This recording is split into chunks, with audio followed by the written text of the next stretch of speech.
আসসালামু আলাইকুম সুপ্রিয় দর্শক, বিআরবি হসপিটালের ফেসবুক পেজে স্বাস্থ্য বিষয়ক নিয়মিত লাইভ অনুষ্ঠান স্বাস্থ্য কথায় আপনাদের সবাইকে স্বাগতম জানাচ্ছি। আমি ডক্টর তামান্না ইয়াসমিন। আশা করি আপনারা সবাই নিরাপদে আছেন, সুস্থ আছেন। প্রিয় দর্শক, আজকের লাইভে আমরা খুব গুরুত্বপূর্ণ একটা বিষয় নিয়ে আলোচনা করব, আর সেটা হচ্ছে হেপাটাইটিস বি ভাইরাস কি, কেন হয় এবং প্রতিরোধের উপায়। আর এই গুরুত্বপূর্ণ বিষয়টি নিয়ে আমাদের সাথে আলোচনা করার জন্য আজ অতিথি হিসেবে যিনি উপস্থিত আছেন তিনি হচ্ছেন অভিজ্ঞ এবং স্বনামধন্য গ্যাস্ট্রোএন্টারোলজি ও লিভার বিশেষজ্ঞ, বিআরবি হসপিটালের গ্যাস্ট্রোএন্টারোলজি বিভাগের কনসালটেন্ট ডক্টর কাজী মনিসুর রহমান। স্যার আসসালামু আলাইকুম। ওয়ালাইকুম আসসালাম। স্যার, শুরুতেই আপনাকে শুভেচ্ছা জানাচ্ছি আমাদের অনুষ্ঠানে আজ অতিথি হিসেবে আসার জন্য। থ্যাংক ইউ আমাকে আনার জন্য। প্রিয় দর্শক, হেপাটাইটিস বি ভাইরাস আমাদের কাছে অনেক সময় একটা আতঙ্কের নাম। প্রায় এমন হয় যে আমাদের পরিচিত জনের মধ্যে কেউ হেপাটাইটিস বি ভাইরাসে আক্রান্ত হয়েছে, এটা শুনলে আমরা তার প্রতি এক ধরনের বিরূপ মনোভাব পোষণ করি। সামাজিকভাবে এই বিরূপ মনোভাবের কারণে হেপাটাইটিস বি ভাইরাসে আক্রান্ত রোগীরা প্রায় সময় নিজেদেরকে আড়াল করার চেষ্টা করেন, লুকিয়ে রাখেন, সঠিক সময়ে চিকিৎসকের কাছে না গিয়ে বিভিন্ন ধরনের অপচিকিৎসা গ্রহণ করেন। আর এর ফলাফলস্বরূপ ধীরে ধীরে আরও বেশি অসুস্থ হয়ে পড়েন। আমরা এই প্রতিবন্ধকতার দেয়ালটা ভাঙতে চাই। আমরা চাই হেপাটাইটিস বি ভাইরাসে আক্রান্ত রোগীরা নিজেদেরকে লুকিয়ে না রেখে সঠিক সময়ে শুরু থেকেই চিকিৎসকের কাছে আসুক এবং সঠিক চিকিৎসা গ্রহণ করুক। আর এজন্য প্রয়োজন হেপাটাইটিস বি ভাইরাস সম্পর্কে আপনাদের একটা সম্যক এবং পুরোপুরি সঠিক ধারণা থাকা। আপনাদেরকে এই ধারণাটুকু এবং জ্ঞানটুকু দেওয়ার জন্যই আজকে আমাদের আলোচনা চলবে। আপনারা শুধু আপনাদের প্রশ্নগুলো আমাদের লাইভের কমেন্ট সেকশনে করতে থাকুন, আমরা তার সঠিক উত্তর দেওয়ার চেষ্টা করব। স্যার, আসলে যেহেতু খুবই গুরুত্বপূর্ণ টপিক, তাই একদমই সময় নষ্ট না করে শুরুতেই আমি প্রশ্নে চলে যাচ্ছি। আপনার কাছে আমার প্রথম যেটা প্রশ্ন, আমার দর্শকদের উদ্দেশ্যে যদি একটু পরিষ্কার করে বলতেন যে হেপাটাইটিস বি ভাইরাসটা আসলে কি? হেপাটাইটিস বি ভাইরাস এটা একটা ডিএনএ ভাইরাস। এটা অত্যন্ত ছোঁয়াচে, হাইলি ইনফেকশাস, এবং এটা লিভারের সারা পৃথিবীব্যাপী লিভারের রোগের অন্যতম কারণ। লিভারে বিভিন্ন রোগের সৃষ্টি করে হেপাটাইটিস বি ভাইরাস, এবং পৃথিবীব্যাপী লিভার ডিজিজে মৃত্যুর 1 নম্বর কারণ হচ্ছে হেপাটাইটিস বি ভাইরাস। সেক্ষেত্রে স্যার একটু যদি বলতেন যে এই হেপাটাইটিস বি ভাইরাসটা আসলে কিভাবে ছড়ায়, বা কাদের এই হেপাটাইটিস বি ভাইরাস হওয়ার সম্ভাবনা বা রিস্কটা বেশি থাকে? হেপাটাইটিস বি ভাইরাস আগেই বলেছি অত্যন্ত ইনফেকশাস। এটা আমরা এইচআইভি বা এইডস রোগের নাম শুনেছি। এইচআইভি বা এইডসের থেকে এটা 100 গুণ বেশি ছোঁয়াচে। অর্থাৎ এই রোগটা যদি কারো থাকে, তার আশেপাশে যারা আছে, তার সংস্পর্শে আসে তার পারিবারিক সদস্য যারা, তাদের এই রোগটা হওয়ার সম্ভাবনা থাকে। এই রোগটা মানুষের শরীরের বাইরে, এইচআইভি এইডস যেরকম শরীরের বাইরে বের হওয়ার সাথে সাথে মরে যায়, কিন্তু হেপাটাইটিস বি ভাইরাস শরীর রক্ত থেকে বাইরে এনভায়রনমেন্টে আসার পরও 7 দিন বেঁচে থাকতে পারে। ফলে দেখা যায় যে কোথাও কারো হাতে কোথাও কেটে গিয়েছে, সেখানে যদি আরেকজনের সংস্পর্শে আসে যার হেপাটাইটিস বি ভাইরাস আছে, সেখান থেকে কিন্তু তার এই রোগটা হয়ে যাওয়ার সম্ভাবনা আছে। তো সুতরাং এটা তাদেরই হওয়ার সম্ভাবনা বেশি যারা একটু হাই রিস্ক বিহেভিয়ার, যেমন চিকিৎসা সেবার সাথে জড়িত, যাদের পরিবারে কারো হেপাটাইটিস বি আছে, যেই মায়ের হেপাটাইটিস বি আছে তার সন্তানের হওয়ার সম্ভাবনা বেশি। এছাড়া সেক্সুয়াল ট্রান্সমিশন, স্বামীর থেকে স্ত্রী, স্ত্রী থেকে স্বামীর হওয়ার সম্ভাবনা থাকে, এবং সর্বোপরি রক্তের ট্রান্সফিউশন, ব্লাড ট্রান্সফিউশনের মাধ্যমে এই রোগটা ছড়ানো, যদিও সেটা এখন অনেক কমে এসেছে, কেননা ইউনিভার্সাল স্ক্রিনিং হেপাটাইটিস বি, এমনকি দেখা গিয়েছে আমাদের দেশে হেপাটাইটিস বি স্ক্রিনিং করা হলো, এইচবিএসজি নেগেটিভ ব্লাড দেওয়া হলো, তারপর হেপাটাইটিস বি হচ্ছে।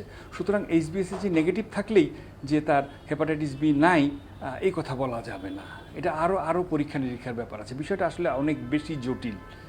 এই রোগ থেকে কেউই ইমিউন না, আমরা যে কারোরই এই রোগটা হতে পারে। আচ্ছা, সেক্ষেত্রে কি স্যার ওই যে অনেক সময় যারা একটু ধরেন মাদকাসক্ত বা যারা একই নিডল দিয়ে ড্রাগ অ্যাডিক্টেড, বা এদের কি এই ধরনের রোগ হওয়ার সম্ভাবনা আছে স্যার? এদের এই রোগটা হওয়ার সম্ভাবনা সব থেকে বেশি। এদের শুধু হেপাটাইটিস বি না, হেপাটাইটিস সি এবং এইচআইভি, এই 3টা রোগই, এবং আরও কিছু রোগ আছে যেটা রক্তবাহিত ডিজিজ, নিডল শেয়ারিং করলে এই রোগটা ছড়াবেই, এ ব্যাপারে কোনো দ্বিমত নাই। অতএব কোনো অবস্থাতেই মাদক তো পরিহার করতেই হবে, মাদকের বিরুদ্ধে জিরো টলারেন্স, সেটা যে ধরনের মাদকই হোক। আর ইন্টারভেনাস ড্রাগ যারা নেয় তারা তো নিজেকে শেষ করে দিচ্ছে না, তারা পুরো সমাজটাকে, জাতিটাকে, পরিবারকে ধ্বংস করে দিচ্ছে। সেক্ষেত্রে স্যার আসলে একটা কথা প্রসঙ্গে চলে আসে যে এটা যেহেতু আপনি বললেন যে এটা মারাত্মক একটা ছোঁয়াচে অসুখ, সেক্ষেত্রে কি স্যার যারা হেপাটাইটিস বি ভাইরাসে আক্রান্ত তাদের পরিবারের লোকরা ছাড়াও আশেপাশে যারা থাকে তাদের মাধ্যমেও কি অন্যান্য ভাইরাস অসুখের মতো এটা ছড়াতে পারে, নাকি শুধুই যারা ক্লোজ কন্ট্যাক্টে আসবে তাদের? যারা ক্লোজ কন্ট্যাক্টে আসবে তাদের এই রোগটা ছড়াতে পারে। এটা একমাত্র বডি ফ্লুইড এক্সচেঞ্জ এর মাধ্যমে এই রোগটা ছড়ায়। এটা এরকম না যে আমি আপনার পাশে বসে আছি, আপনার থেকে আমার এই রোগটা চলে আসবে, তা না।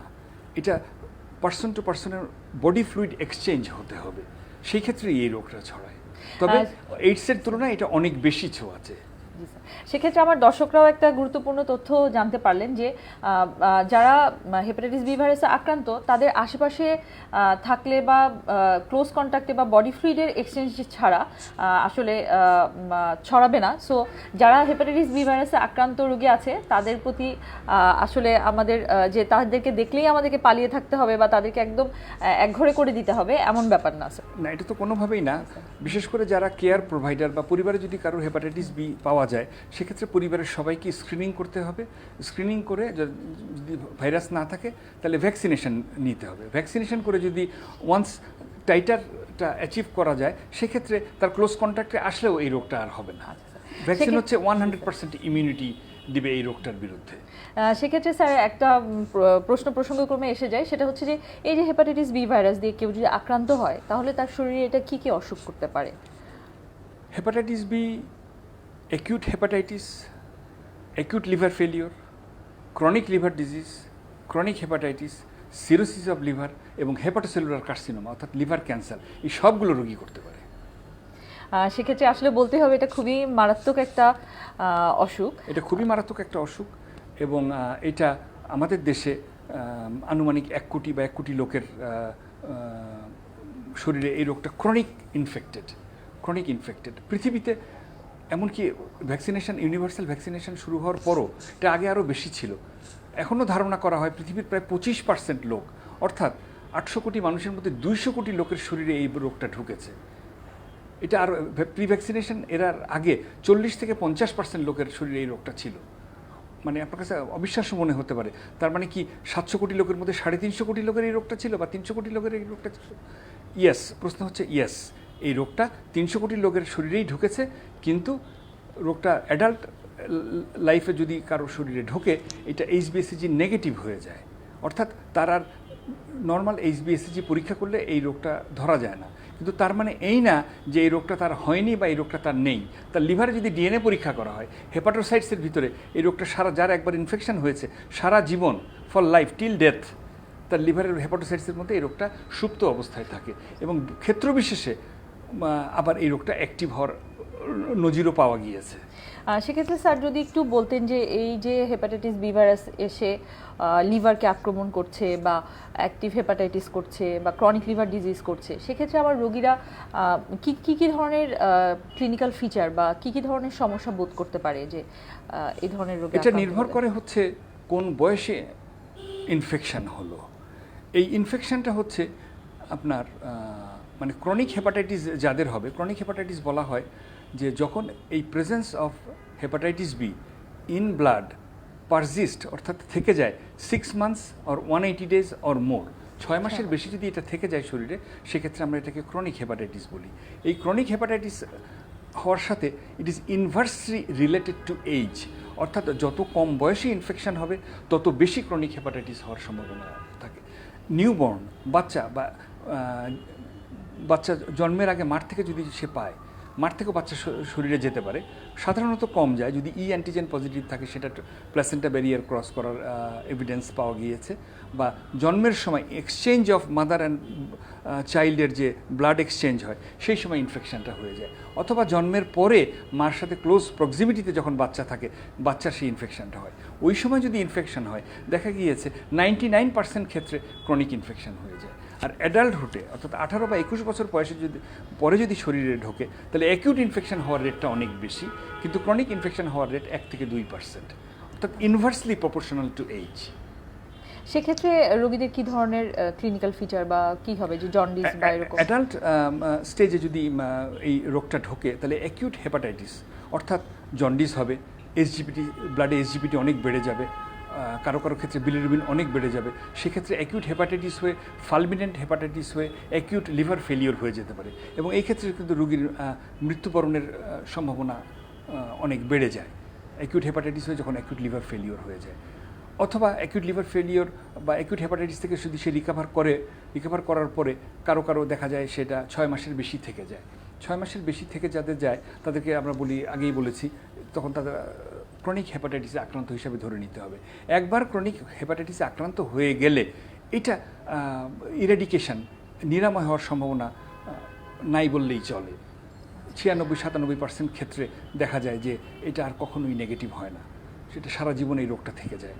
আর যাদের এই অ্যান্টিজেন, এই রোগটা সাধারণত আমরা 4টা normal course of the disease 4টা ভাবে থাকে। ইমিউন টলারেন্ট ফেজ বাচ্চাদের যখন হয়, বাচ্চাদের ইমিউন সিস্টেমটা ডেভেলপড থাকে না।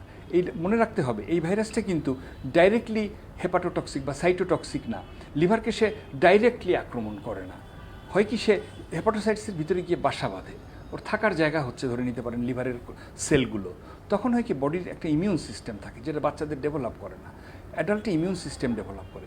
ইমিউন সিস্টেম যখন একটা ফরেন বডি সাবস্টেন্সকে দেখে রিকগনাইজ করে, ওর কাজ হচ্ছে সেটাকে বডি থেকে এলিমিনেশন করা। এটা হচ্ছে আমাদের রোগ প্রতিরোধক ক্ষমতা, ন্যাচারালি এটা আমরা পেয়েছি। তখন ইমিউন সিস্টেম করে কি ওই ভাইরাসটাকে আক্রমণ করে। যেহেতু ও হেপাটোসাইটসের ভিতরে লুকিয়ে আছে, ওকে মারতে গিয়ে আমাদের লিভারের কোষটাকে মেরে ফেলতে হয়। ফলে লিভারের কোষটা যখন মারা যায় তখন বিলিরুবিন বেড়ে যায়, এসজিপিটি বেড়ে যায়। দেখা যাচ্ছে যে যখন অ্যাডাল্ট লাইফে ইনফেকশনটা হয় তখন এই রোগের সাথে যুদ্ধ করতে গিয়ে রোগ পরাজিত হচ্ছে ঠিকই, কিন্তু সাথে সাথে সমস্ত লিভারের কোষগুলোও মরে যাচ্ছে। আমাদের নিজের রোগ প্রতিরোধক ক্ষমতাই আমাদের লিভারটাকে নষ্ট করে ফেলছে। এটা হচ্ছে অ্যাকিউট হেপাটাইটিস বা অ্যাকিউট ফালমিনেন্ট হেপাটাইটিস। সেই ক্ষেত্রে অ্যাকিউট হেপাটাইটিস হয়ে অ্যাকিউট লিভার ফেলিওর হয়ে কিছু কিছু মানুষ মারা যেতে পারে।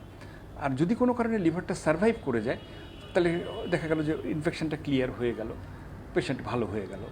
আবার এর মধ্যে একটা পার্সেন্টেজ চলে যায় হচ্ছে ক্রনিক হেপাটাইটিস। আগেই তো 4টা স্টেজে বাচ্চাদের অবস্থায় ইমিউন টলারেন্ট ফেস থাকে, যেহেতু তার ইমিউন সিস্টেম এটা রিকগনাইজ করতে পারে না, এটা সুপ্ত অবস্থায় থাকে। যখন আস্তে আস্তে তার ইমিউন সিস্টেম ডেভেলপ করে, যখন সে একটু বড় হয়, 14-15 বছর হয়, তখন হয় কি তার এই ভাইরাসের এগেনস্টে ইমিউন সিস্টেম যুদ্ধ করা শুরু করে। যখন যুদ্ধ করা শুরু করলে এই অ্যান্টিজেন HBeAg এইটা সেরো কনভার্সন হয়। এই সেরো কনভার্সন যখন হয়ে যায় তখন সে এটাকে বলা হয় ইমিউন ক্লিয়ারেন্স ফেজ। এই ইমিউন ক্লিয়ারেন্স ফেজে অ্যান্টিজেন সেরো কনভার্সন হয়। অ্যান্টিজেন সেরো কনভার্সন হওয়ার সময় কারো কারো সিরোসিস হয়ে যায়, সংখ্যা কম কিন্তু সিরোসিস হয়ে যায়। বা এই অ্যান্টিজেন থাকা অবস্থাতে এটা খুব হাইলি ইনফেকশাস। এটাতে ডিএনএ আপনার hepatitis B DNA log 10, log 12, log 13 পর্যন্ত দেখা গেছে, অর্থাৎ ভাইরিমিয়া, মানে 1 ml ব্লাডে কয়েক কোটি ভাইরাস। 1 ml কিন্তু খুব অল্প পরিমাণ ব্লাডে কয়েক কোটি ভাইরাস থাকে, তো এটা খুব হাইলি ইনফেকশাস। এই সময় কিন্তু কারো কারো হেপাটোসেলুলার কার্সিনোমা দেখা গেছে 21 বছর বয়স, অ্যান্টিজেন পজিটিভ, হঠাৎ পেট ব্যথা নিয়ে আসছে, আল্ট্রাসাউন্ড করে দেখা গেল তার লিভারে এত বড় একটা টিউমার হয়ে গেছে, ক্যান্সার হয়ে গেছে। সেক্ষেত্রে স্যার আসলে বলতেই হচ্ছে, কারণ যে হেপাটাইটিস বি ভাইরাসটা আসলেই খুবই ভয়ঙ্কর, কারণ মৃত্যু ঝুঁকিও যেমন আছে, আবার একই সাথে লিভার ফেলিওর, আবার ক্যান্সারেরও একটা ঝুঁকি আছে। সেক্ষেত্রে স্যার একটা প্রশ্ন জানতে চাচ্ছিলাম যে যাদেরই হেপাটাইটিস বি ভাইরাস হবে তাদের সবারই কি ক্যান্সার হবে, নাকি একটা সার্টেন পোর্শন অফ রোগীদের ক্যান্সারে? আমি আগেই বলেছি যে এই রোগটা হচ্ছে ডাইরেক্টলি লিভারের ক্ষতি করে না, হেপাটোটক্সিক না। এক একজনের ইমিউন সিস্টেম এক এক রকম। যার ইমিউন সিস্টেম বেশি রিয়্যাক্ট করবে এই ভাইরাসটার এগেনস্টে, তার এই রোগটার সিভিয়ারিটি তত বেশি হবে। এখন হেপাটোসাইটস যখন ড্যামেজ হয় তখন ডিএনএ নতুন ফাইব্রোসিস হয়, সিরোসিস হয়। এই প্রক্রিয়াতে ডিএনএ মিউটেশন হয়ে কারো কারো হেপাটোসেলুলার কার্সিনোমা হয়ে যায়। লিভার ক্যান্সার আমি এর আগে অন্য একটা অনুষ্ঠানে বলেছি, লাং ক্যান্সারের মতো শরীরের অনেক অর্গানের ক্যান্সারের যেমন কোনো কারণ জানা যায় না, লাং ক্যান্সারের কিন্তু একটাই কারণ, সিগারেট। তেমনি প্রাইমারি লিভারের ক্যান্সার অন্য অর্গান থেকে ছড়াতে পারে, কিন্তু লিভারের নিজের ক্যান্সার হওয়ার কারণ কিন্তু 3টা: হেপাটাইটিস বি, হেপাটাইটিস সি এবং ফ্যাটি লিভার। এই 3টা কারণেই লিভারে ক্যান্সার হয়। এবং আমাদের দেশে সবথেকে কমন হচ্ছে বা উন্নয়নশীল বিশ্বে হেপাটাইটিস বি, উন্নত বিশ্বে কিন্তু ওরা ইউনিভার্সাল ভ্যাকসিনেশন, যেমন ইউনাইটেড স্টেটস গত 20-30 বছর যাবত তারা জন্মের সাথে সাথে হেপাটাইটিস বি দিয়ে দিচ্ছে, ওদের কিন্তু হেপাটাইটিস বি নাই। ফলে ওই দেশে এটা প্রবলেম না, কিন্তু আমাদের দেশে এটা নাম্বার 1 প্রবলেম।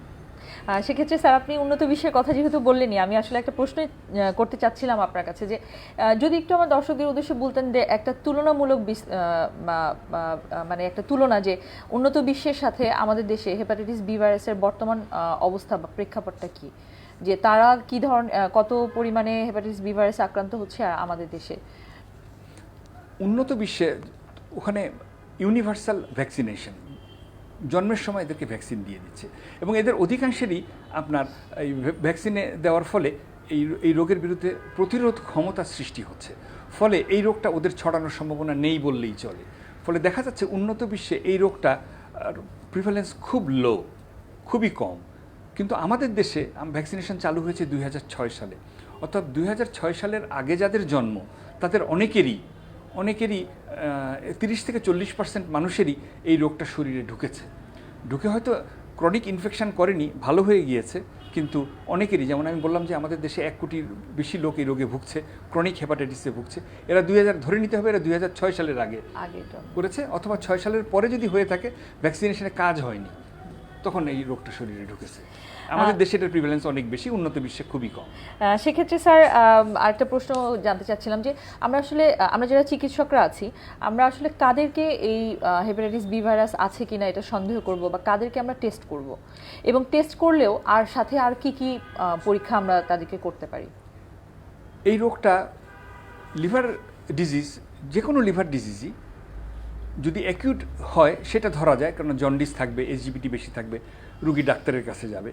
কিন্তু হেপাটাইটিস বি অ্যাকিউট ইনফেকশন খুব বেশি যে করে তা না, আর অ্যাকিউট স্টেজে অনেক ক্ষেত্রে এটা আননোটিসড থাকে, রুগী হয়তো একটু খারাপ লাগে, বমি বমি ভাব হয়, রুগী ডাক্তারের কাছে যায় না, এটা ভালো হয়ে যায় বা ক্রনিক ইনফেকশন হয়ে যায়, বা ছোটোকালে যাদের হয়, আগেই বলেছি তাদের 98-99% এই রোগটা সারা জীবন থেকে যায়।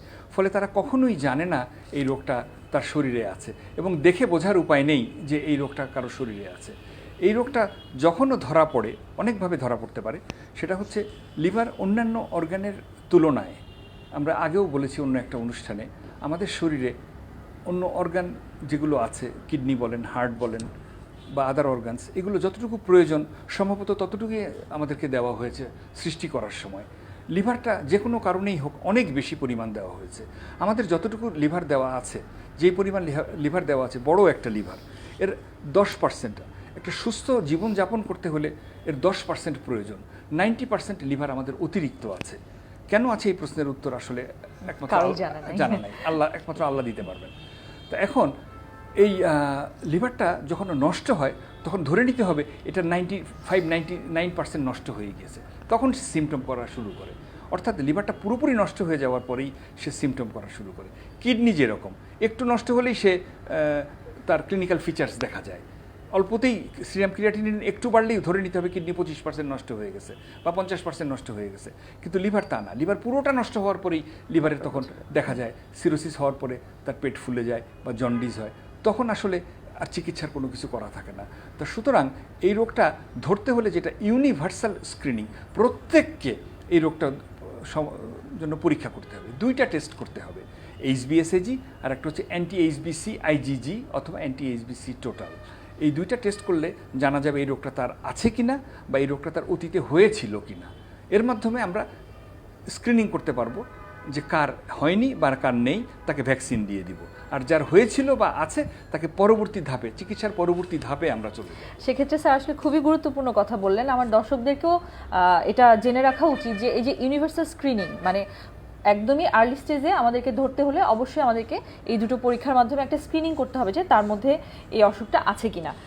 স্যার সেক্ষেত্রে একটা প্রসঙ্গক্রমে এসে যায় যে যদি কারো শরীরে আমরা এরকম স্ক্রিনিংয়ের মাধ্যমে বা পরীক্ষা করে আমরা ধরলাম যে হেপাটাইটিস বি ভাইরাসে সে আক্রান্ত, সেক্ষেত্রে তখন আমরা তাকে কী কী চিকিৎসা দিব, আর একই সাথে আরেকটা জিনিস আমার দর্শকদের উদ্দেশ্যে বলবেন যে চিকিৎসা দিলে এটা কি আসলে পুরোপুরিভাবে সুস্থ হওয়া সম্ভব কিনা? আসলে এই রোগটা ধরা পড়ে ডাক্তারের কাছে যখন পেশেন্ট অন্য কোনো কারণে যায়, যেমন আমাদের কাছে যদি কোনো পেশেন্ট আসে অন্য কোনো সমস্যা নিয়ে আসলো, আমরা একজন গ্যাস্ট্রোএন্টারোলজিস্টের দায়িত্ব হচ্ছে তার হেপাটাইটিস বি এবং হেপাটাইটিস সি চেক করা। কারণ আমার কাছে এসে যদি হেপাটাইটিস বি মিস হয়ে যায় তাহলে এটার জন্য তো আমি দায়ী থাকবো। এটা আমার কর্তব্য হচ্ছে রুগীর এটা আছে কি না দেখা। আর একটা, এই রোগটা ধরা পড়ে হচ্ছে সাধারণ পপুলেশন বিদেশে যাবে, মালয়েশিয়া বা সৌদি আরব যাবে, ম্যান পাওয়ার চেক আপ করতে গিয়ে হঠাৎ ধরা পড়লো। তো সুতরাং পপুলেশনে এই রোগটা আছে। এখন এই রোগটা কার আছে এটা স্ক্রিনিং না করলে বোঝা যাবে না। এখন যার এইচবিএসজি পজিটিভ ধরা পড়বে তখন আমাদেরকে, আমি আগেই বলেছি এই রোগটা মানুষের শরীরে 4টা স্টেজে থাকে: immune tolerant phase, immune clearance phase, inactive career state এবং রিঅ্যাক্টিভেশন ফেজ। ধরা পড়ার পরে আমাদেরকে দেখতে হবে এই রোগটা তার শরীরে এই 4টা স্টেজের মধ্যে কোন স্টেজে আছে, নাম্বার 1। নাম্বার 2 দেখতে হবে হচ্ছে এই রোগটা অ্যাক্টিভ অবস্থায় আছে নাকি দমন অবস্থায়, সুপ্ত অবস্থায় আছে। তখন তার ডিএনএ পরীক্ষা করতে হবে। ডিএনএ পরীক্ষা করলে আমরা জানতে পারবো, যদি ডিএনএ পরিমাণ বেশি থাকে তাহলে এই রোগটা তার শরীরে সিরামে, লিভারে তো আছেই, রক্তেও অ্যাক্টিভ এবং তার লিভারে ক্ষত হচ্ছে। লিভারে ক্ষত হচ্ছে আমরা কীভাবে বুঝবো? একটা হচ্ছে হাই ডিএনএ, আর একটা হচ্ছে আপনার এসজিপিটি, লিভার এনজাইমটা বেশি থাকবে। তখন আমরা বুঝতে পারবো যে এই রোগটা তার লিভারে ক্ষতি করছে। আর একটা টেস্ট আমাদেরকে করতে হবে যে সো ফার তার লিভারে সিরোসিস হয়েছে কি না। লিভার সিরোসিস দেখা গেছে যে আপনার লোকটা সুপ্ত অবস্থায় আছে, ডিএনএ নাই, এসজিপিটি নর্মাল, এইচবিএসজি শুধু পজিটিভ। আমরা কি বসে থাকবো? আমরা তখন ফাইব্রোস্ক্যান করি বা এমআরই, ম্যাগনেটিক রেজোনেন্স ইলাস্টোগ্রাফি, এটা করলে আমরা দেখতে পারবো যে তার কিন্তু অলরেডি সিরোসিস হয়ে গিয়েছে। এই পেশেন্টগুলো লিভার ক্যান্সার হতে পারে বা যে কোনো সময় ডিকম্পেনসেশনে চলে যেতে পারে। ডিকম্পেনসেশন কী জিনিস? হঠাৎ দেখা যায় যে কোনো কারণ ছাড়া একটা সুস্থ মানুষ পেটে পানি চলে এসেছে বা রক্ত বমি হচ্ছে, তখন বুঝতে হবে তার লিভারটা পুরোপুরি বিকল হয়ে গিয়েছে। এবং লিভারের সিরোসিস হওয়ার পরে পোর্টাল হাইপারটেনশন হয়, সেটা হচ্ছে এন্ড স্টেজ। সেই কমপ্লিকেশনগুলো শুরু হয়ে গেছে। এটা শুরু হওয়ার পরে সাধারণত রোগী 2-4 বছরের মধ্যেই রোগী মানে মৃত্যুবরণ করে। তো সেইটা প্রিভেন্ট করার জন্য আমাদেরকে আর্লি ডায়াগনোসিস হচ্ছে এটা থেকে রক্ষা পাওয়ার, এই স্টেজে যেন না যায়, সেই আর্লি ডায়াগনোসিসের মাধ্যমে আমরা সেই জিনিসটা জানতে পারবো। কারণ তখন সে চিকিৎসার আওতায় আসবে। এই যে গ্যাস্ট্রোএন্টারোলজিস্টের কাছে যাওয়া গেল, সে পরীক্ষা নিরীক্ষা করলো, কোনো ওষুধ দিল না, এটাও কিন্তু চিকিৎসার আওতায় সে আসলো। ওষুধ দেওয়ার সময় হলে অবশ্যই ডক্টর ওষুধ দিবে, অবশ্যই ওষুধ দিবে। সেক্ষেত্রে আসলে বোঝা যাচ্ছে যে এটা আসলে hepatitis B virus with course of time এটা আস্তে আস্তে বিভিন্ন ধরনের কমপ্লিকেশন তৈরি করতে পারে এবং সেই কমপ্লিকেশনগুলোর চিকিৎসা দেওয়াই হচ্ছে একজন গ্যাস্ট্রোএন্টারোলজি বা লিভার বিশেষজ্ঞর কাজ। কিন্তু আরেকটা যেটা জিনিস, আমার দর্শকেরও আসলে এই বিষয়ে একটা প্রশ্ন আছে যে চিকিৎসা দিলে এটা সম্পূর্ণরূপে সুস্থ হতে পারে কিনা। এটার নিরাময় বলতে যে জিনিসটা আমরা বুঝি, ইরাডিকেশন অফ দ্য ভাইরাস, এটা কখনোই সম্ভব না। আনফর্চুনেটলি বিজ্ঞান এখনও এই পর্যন্ত যায়নি। যার এইচবিএসজি পজিটিভ ক্রনিক হেপাটাইটিস আছে, 2-1 জনের নেগেটিভ হয় না তা না, দ্যাট ইজ রেয়ার। আল্লাহ কখন রোগ মুক্তি দিবেন এইটা উনি জানেন। কিন্তু ধরে নিতে হবে যার ক্রনিক হেপাটাইটিস আছে তার এই ভাইরাসটা, এইচবিএসজি কখনোই নেগেটিভ হবে না। কিন্তু এই এইচবিএসজি পজিটিভ নিয়েই সে সুস্থভাবে সারা জীবন বাঁচতে পারবে। এটাই হচ্ছে গ্যাস্ট্রোএন্টারোলজিস্টের কাজ। সে চিকিৎসার আওতায় থাকবে, রোগটাকে দমন করে রাখতে হবে, রোগটা যেন অ্যাক্টিভ অবস্থায় না যায়, এবং চিকিৎসা ওষুধ প্রয়োজন হলে ওষুধ শুরু করতে হবে এবং ওষুধ সারা জীবন কন্টিনিউ করে যেতে হবে। ওষুধ কন্টিনিউ করানোর মাধ্যমে দেখা গেছে যে যার অ্যাডভান্সড সিরোসিস হয়নি, ধরেন প্রাথমিক পর্যায়ে সিরোসিস আছে, ওটা থেকে হয়তো কিছুটা পিছন দিকে সিরোসিসও রিভার্স করে নিয়ে আসা যায় চিকিৎসার মাধ্যমে। এটা রোগীর সচেতনতা এবং সঠিক চিকিৎসকের কাছে যাওয়া, একজন ডাক্তারের কাছে যেতে হবে। সেক্ষেত্রে স্যার আমার কাছে মনে হচ্ছে যে যেটা সবচেয়ে বেশি গুরুত্বপূর্ণ সেটা হচ্ছে যে রোগটাকে প্রতিরোধ করা, নিজেকে হেপাটাইটিস বি ভাইরাস থেকে রক্ষা করা। এবং এই বিষয়টা যদি আমার দর্শকদের উদ্দেশ্যে বলতে চাই, কীভাবে আমরা এটা প্রতিরোধ করতে পারি, এবং এটার সাথে ওতপ্রোতভাবে জড়িত যে জিনিসটা ভ্যাকসিন বা ভ্যাকসিনেশনের বিষয়টা যদি একটু বুঝিয়ে বলতেন। 2006 সালের আগে যাদের জন্ম তারা সবাই এইচবিএসজি এবং অ্যান্টি এইচবিসি এই 2টা পরীক্ষা করবেন। করার পরে চিকিৎসকের কাছে যাবেন, চিকিৎসক আপনাকে ভ্যাকসিন দেওয়ার ব্যবস্থা করবে যদি এই 2টা টেস্ট নেগেটিভ আসে। ভ্যাকসিন কোর্সটা কমপ্লিট করার পরে আরেকটা পরীক্ষা করতে হবে, সেটা হচ্ছে হেপাটাইটিস বি ভাইরাসের যে অ্যান্টিবডি, অ্যান্টি এইচবিএস, এটা টাইটার আসলো কি না। এই টাইটার যদি চলে আসে তখন ধরে নেওয়া যেতে পারে যে এই রোগটার বিরুদ্ধে আপনার শরীরে প্রতিরোধ ক্ষমতা চলে এসেছে। অর্থাৎ এই রোগটা আপনার সারফেস অ্যান্টিজেন এনভেলাপ, এই ভাইরাসের উপর একটা এনভেলাপ থাকে যেটাকে সারফেস অ্যান্টিজেন বলে। এই ভাইরাসে যতগুলি মিউটেট জেনোটাইপই থাকুক না কেন, প্রত্যেকটারই এস অ্যান্টিজেন, এনভেলাপে এস অ্যান্টিজেন থাকে। অতএব এস অ্যান্টিজেনের এগেনস্টে যখন অ্যান্টিবডি তৈরি হয়, তখন ভাইরাসটা যখনই শরীরে ঢোকে, সেটা যে জেনোটাইপই হোক না কেন, সাথে সাথে আমাদের শরীরের যে রোগ প্রতিরোধ ক্ষমতা ওটাকে ডেস্ট্রয়, অ্যান্টিজেন অ্যান্টিবডি রিয়াকশন হয়, ভাইরাসটাকে ডেস্ট্রয় করে দেয়। অর্থাৎ একবার যদি কারো শরীরে এই টাইটার আসে, তার আর এই রোগটা হওয়ার সম্ভাবনা নাই। সে এই রোগটা থেকে নিশ্চিন্ত থাকতে পারে সারা জীবনের জন্য, যে এই রোগটা থেকে সে মুক্ত। সেক্ষেত্রে আমরা কি স্যার, যদিও অনেক বেশি আগেই এই আশাটা করে ফেলছি, যেহেতু এখন আমাদের দেশে সরকারিভাবে নবজাতকদেরকে এই হেপাটাইটিস বি এর যে এগেনস্টে ভ্যাকসিনটা দেওয়া শুরু হয়েছে 2006 সালের পর থেকে, সেক্ষেত্রে কি স্যার আমরা আশা করতে পারি যে আমাদের আজ থেকে 20, 25 বা 30 বছর পরে উন্নত বিশ্বের মতো আমাদের দেশেও একসময় হেপাটাইটিস বি ভাইরাস ইরাডিকেট হয়ে যেতে পারে? হওয়া উচিত, থিওরিটিক্যালি হওয়া উচিত। তবে এখানে কিছু ব্যারিয়ার আছে। এই ভ্যাকসিনটা হচ্ছে টেম্পারেচার সেন্সিটিভ। আমাদের দেশে হচ্ছে হাই হিউমিড কান্ট্রি। হয়তো গ্রামে যেখানে ভ্যাকসিনেশন সেন্টার, সেখানে যদি কোনো কারণে ইলেকট্রিসিটি ফেলিওর হয়, ভ্যাকসিনটা যদি কোনো অসাবধানতাবশত যে ভ্যাকসিন দিবে সে যদি সারাদিন বাইরে রেখে দেয়, 2 দিন 3 দিন বাইরে থাকে, ভ্যাকসিনটা কিন্তু কার্যকরী থাকবে না। তো ফলে ইউনিভার্সাল ভ্যাকসিনেশন দেওয়ার পরেও বাবা মার উচিত হবে বাচ্চার এই ভ্যাকসিনের কাজ হলো কিনা, টাইটার আসলো কিনা, টাইটারটা পরীক্ষা করা। যদি না এসে থাকে আবার একটা বুস্টার ডোজ দেওয়া, তাতেও যদি না আসে নতুন করে আবার ভ্যাকসিনেশন দিয়ে দেওয়া। আমরা যদি এটা করতে পারি, হ্যাঁ, তাহলে আমরা আমেরিকার মতো বলতে পারি বা কানাডার মতো যে আমাদের এই রোগ থেকে আমরা আমাদের জাতি মোটামুটিভাবে মুক্ত হতে পারবে একদিন। আরেকটা খুব গুরুত্বপূর্ণ বিষয় স্যার, আমি আসলে চাচ্ছিলাম যে আপনি আমার দর্শকদের উদ্দেশ্যে বলেন।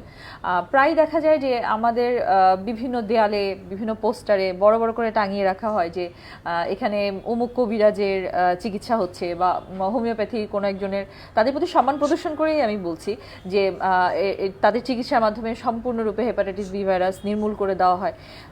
এবং অনেকেই কিন্তু অন্ধবিশ্বাসের কারণে তাদের কাছে যায় এবং বিভিন্ন ধরনের চিকিৎসা, কখনো কখনো কিছু অপচিকিৎসাও গ্রহণ করে। আসলে এগুলোর ফলাফল কি, এবং এগুলো থেকে কি কোনো ধরনের বেনিফিট আমাদের রোগীরা পায়, নাকি এটা আরও পরিস্থিতিকে খারাপ করে দেয়? এই বিষয়গুলো যদি স্যার একটু সুন্দর করে আমাদের দর্শকদেরকে একটু বুঝিয়ে বলতেন স্যার। আমরা প্রায়ই দেখে থাকি, এবং এই পেশেন্টগুলো কিন্তু ভুল ডায়াগনোসিস হয় বিভিন্ন মেডিকেল কলেজে। সেটা হচ্ছে young patient, known hepatitis B positive for several years, অর্থাৎ তার ক্রনিক হেপাটাইটিস আছে, হঠাৎ jaundice, acute liver failure, SGPT অনেক বেশি, অ্যাসাইটিস হয়ে গিয়েছে, হাসপাতালে এসে ভর্তি হচ্ছে। চিকিৎসক মনে করেন যে এর হয়তো ডিকম্পেনসেশন হয়ে গিয়েছে, হতে পারে না তা না, কিন্তু হিস্ট্রি নিলে দেখা যায় যে সে আদারওয়াইজ হেলথি ছিল। সে মালয়েশিয়া যাওয়ার চেষ্টা করেছিল, তার ভিসা হয়নি হেপাটাইটিস বি থাকার কারণে। তাকে তখন কেউ একজন বলল যে অমুক কবিরাজের কাছে যাও বা অমুক হোমিও চিকিৎসকের কাছে যাও, সে তোমাকে ওষুধ দিয়ে দিবে, রোগটা ভালো হয়ে যাবে। তখন তাকে হারবাল বা কোনো অপচিকিৎসার শিকার হয়। সেই অপচিকিৎসাটা করে কি, আমরা এরকম পেশেন্ট অনেক দেখেছি, তার অ্যাপারেন্ট কোনো রিজন নাই, সে ইনঅ্যাক্টিভ ক্যারিয়ার স্টেজে ছিল বা সে ইমিউন ক্লিয়ারেন্স ফেজে ছিল, হঠাৎ তার ডিকম্পেনসেশন হয়ে গিয়েছে। এটার কারণ কিন্তু হার্বাল ওষুধ, এটার কারণ কিন্তু হেপাটাইটিস বি নয়। এই রোগটা এই পেশেন্টটা অ্যাকিউট হেপাটাইটিস নিয়ে, অ্যাকিউট লিভার ফেলিওর নিয়ে হাসপাতালে ভর্তি হচ্ছে এবং আলটিমেটলি মরে যাচ্ছে। এর কারণ কিন্তু এই হার্বাল চিকিৎসা। ও যদি হার্বাল চিকিৎসা গ্রহণ না করে একজন গ্যাস্ট্রোএন্টারোলজিস্টের কাছে যেত বা একজন মেডিসিনের ডাক্তারের কাছে যেত, মেডিসিনের ডাক্তার তাকে এই পরীক্ষা নিরীক্ষাগুলো করে ডিএনএ টেস্ট করে হয়তো হেপাটাইটিস বির ওষুধ দিয়ে দিত, এই রোগটা তার রেমিশনে থাকতো, সারা জীবন সে ভালো থাকতো। মালয়েশিয়া যেতেই হবে বা সৌদি আরব যেতেই হবে এমন কোনো কথা নাই। আমার বন্ধুরা আমেরিকা গিয়ে অনেক বড় বড় ডাক্তার হয়েছে। আমি কি বাংলাদেশে কোনো অংশে কম বড় ডাক্তার হই নাই? অবশ্যই হয়েছি। বিদেশে যেতে হবে কেন? দেশে তো অনেক কিছু করা যায়। তা সুতরাং বিদেশের মোহটা পরিত্যাগ করতে হবে। আমি বিদেশে যেতে পারলাম না দেখে হেপাটাইটিস বি ইরাডিকেশন করার জন্যে হার্বাল খেলাম, হোমিও খেলাম, খেয়ে লিভারটাকে নষ্ট করে ফেললাম। এইটা থেকে আমাদেরকে সাবধান থাকতে হবে। খুবই গুরুত্বপূর্ণ কথা বলেছেন স্যার। আমার দর্শকরাও আশা করি এই বিষয়টা মাথায় রাখবেন, যে কোনো সমস্যা বা আপনাদের সেটা যত সামান্য বা যত বড় সমস্যাই হোক না কেন, সেটার জন্য আসলে প্রয়োজন সঠিক চিকিৎসা, এবং সেটা একমাত্র সঠিক এবং অভিজ্ঞ একজন চিকিৎসকই আপনাকে দিতে পারবেন। তাই আমাদের প্রত্যেকটা লাইভে আমরা এই বিষয়গুলো নিয়ে কথা বলতে চাই এবং আপনাদেরকে সঠিক দিক নির্দেশনা দিতে চাই। আপনারা অবশ্যই যে কোনো সমস্যায় একজন চিকিৎসকের শরণাপন্ন হবেন। স্যার, আসলে কথায় কথায় অনেক দূর এগিয়ে এসেছি এবং আমার কাছে অনেকগুলো প্রশ্ন এসেছে, সেখান থেকে আমি দ্রুত কিছু প্রশ্ন নিয়ে নিচ্ছি। বেশ কয়েকজন আমাদের কাছে কিছু প্রশ্ন করেছেন, যেগুলো যে কিভাবে বুঝবো হেপাটাইটিস বি ভাইরাসে আক্রান্ত অথবা ভ্যাকসিন নিলে কিভাবে মুক্তি পাওয়া সম্ভব কিনা। আমরা এই প্রশ্নগুলোর উত্তর অলরেডি স্যার দিয়ে ফেলেছেন, এই জন্য এগুলো না নিলেও একটা প্রশ্ন নিচ্ছি। সে হচ্ছে প্রশ্ন করেছেন যে কারো হেপাটাইটিস বি ভাইরাস নাই এবং সে টিকাও নিয়েছে, এখন যদি সে হেপাটাইটিস বি ভাইরাসের রোগীর সাথে চলাফেরা করে তাহলে কি তার হেপাটাইটিস বি ভাইরাস হওয়ার সম্ভাবনা আছে কিনা? যে ভ্যাকসিন নিয়েছে এবং ভ্যাকসিনে যদি তার টাইটার অর্থাৎ অ্যান্টিবডি তৈরি হয়, অর্থাৎ রোগ প্রতিরোধক ক্ষমতা তার শরীরে তৈরি হয়, তাহলে সে হেপাটাইটিস বি রোগীর সংস্পর্শে আসতে পারবে, তাকে চিকিৎসা দিতে পারবে। তার থেকে এই রোগটা তার হওয়ার সম্ভাবনা নাই। সেক্ষেত্রে স্যার আরও একজন দর্শক আপনার কাছে প্রশ্ন করেছে, সে যদিও আমাদের আজকের আলোচনার বিষয়ের মধ্যে না, তারপরেও সে লিখেছে তার আলট্রাসোনোগ্রামে ফ্যাটি লিভার ধরা পড়েছে এবং লেভেল 2 মাত্রা, তো সে এখন কি করতে পারে? ফ্যাটি লিভার আমরা আগেও বলেছি, ফ্যাটি লিভার স্টেজ 2, এটা মোটেও খারাপ কিছু না। এটা যদি আপনি এখন থেকে সাবধান হয়ে যান, এই লিভারটা সম্পূর্ণ নর্মাল অবস্থায় চলে আসবে। এখন এটা নির্ভর করছে আপনি কিভাবে, যে পরবর্তীতে আপনার লাইফস্টাইল মডিফিকেশান আপনি কিভাবে করবেন, কিভাবে চলাফেরা করবেন, তার উপর নির্ভর করছে। এখানে চিকিৎসকের কিছুই করণীয় নাই। আপনাকে এক্সারসাইজ করতে হবে, আপনার হাইট অনুযায়ী আপনার ওজন ঠিক রাখতে হবে, কোনোভাবেই ওজন বাড়তে দেওয়া যাবে না।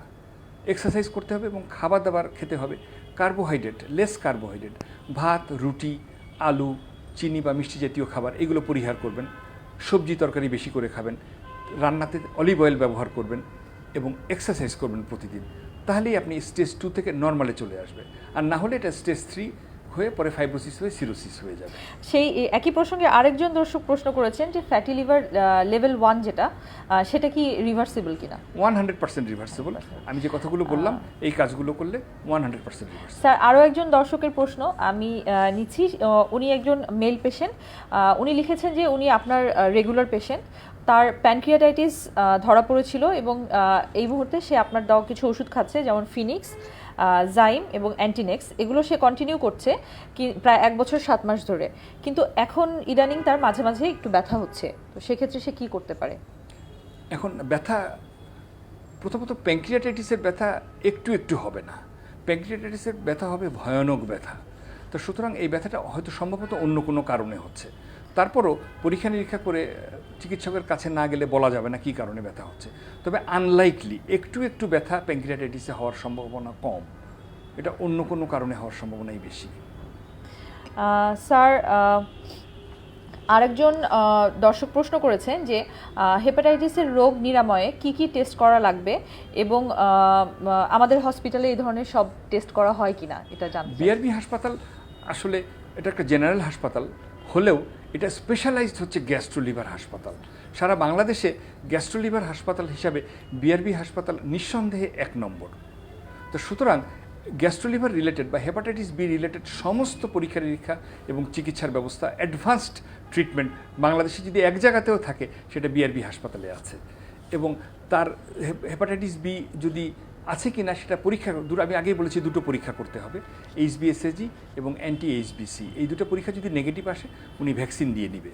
তার মানে এই দুটো পরীক্ষা যদি নেগেটিভ আসে এই রোগটা তার নেই, না থাকলে অবশ্যই সাথে সাথে তাকে ভ্যাকসিন দিয়ে দিতে হবে। ভ্যাকসিন দিলে ভবিষ্যতে এই রোগটা হওয়ার সম্ভাবনা তার হবে না। সেক্ষেত্রে স্যার প্রশ্ন আছে, কিন্তু প্রশ্নের বাইরেও স্যার আমার কিছু আরেকটা গুরুত্বপূর্ণ বিষয় আমি একটু চাচ্ছিলাম আপনি বলেন। সেটা হচ্ছে যে আমাদের অনেক দর্শকরাই কিন্তু হেলথ কেয়ার প্রফেশনাল, মানে যারা ডাক্তার, সিস্টার বা স্বাস্থ্য বা বিভিন্ন ধরনের হসপিটালে বিভিন্ন কাজে জড়িত। এখন প্রায় সময় দেখা যায় যে আমরা হেপাটাইটিস বি ভাইরাসের রোগীদেরকে আমাদেরকে চিকিৎসা দিতে হয়, বিশেষ করে যারা সার্জারি করেন তাদের হয়তো হেপাটাইটিস বি ভাইরাস পজিটিভ রোগীদের অপারেশন করতে হয়, বা এমনিতেও সিস্টাররা হয়তো তাদের ব্লাড ড্র করছে বা বিভিন্ন ধরনের সেবা দিচ্ছে, আমরা যারা সাধারণ ডাক্তার আছি তারাও দিচ্ছি। তো এই হেলথ কেয়ার প্রফেশনাল যারা আছেন তারা এই ধরনের হেপাটাইটিস বি ভাইরাস পজিটিভ রোগীদের কাছ থেকে কি কি সাবধানতা অবলম্বন করবে? প্রথমত পৃথিবীর সমস্ত মানুষকেই ভ্যাকসিনেশনের আওতায় আসতে হবে এবং চিকিৎসকদের ইন পার্টিকুলার চিকিৎসার সাথে জড়িত চিকিৎসক, নার্স বা হাসপাতাল রিলেটেড যারা জব করেন, যারা হাসপাতালের ইনস্ট্রুমেন্ট, যারা এন্ডোস্কোপি মেশিন রিপেয়ার করেন, তাদেরও কিন্তু এই রোগটা হওয়ার সম্ভাবনা সাধারণ মানুষের তুলনায় অনেক বেশি।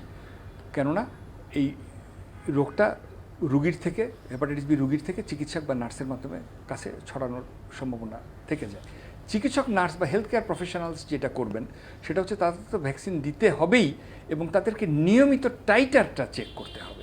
সাধারণ মানুষের নিয়মিত টাইটার চেক করার দরকার নাই, কেননা সাধারণ মানুষ খুব বেশি ভাইরাসের ইনাকুলাম, অর্থাৎ দেখা গেল একটা হেপাটাইটিস বি রুগীর চিকিৎসা করতে গিয়ে আমার হাত কেটে গেল, তার রক্ত আমার শরীরে ঢুকে গেল, সেক্ষেত্রে সাধারণ মানুষের এই জিনিসটা হওয়ার সম্ভাবনা খুব কম, যে অনেক ভাইরাস, লক্ষ লক্ষ ভাইরাস আমার শরীরে ঢুকে গেল, যেটা সাধারণ মানুষের ঢোকার সম্ভাবনা কম, চিকিৎসকের ঢোকার সম্ভাবনা বেশি।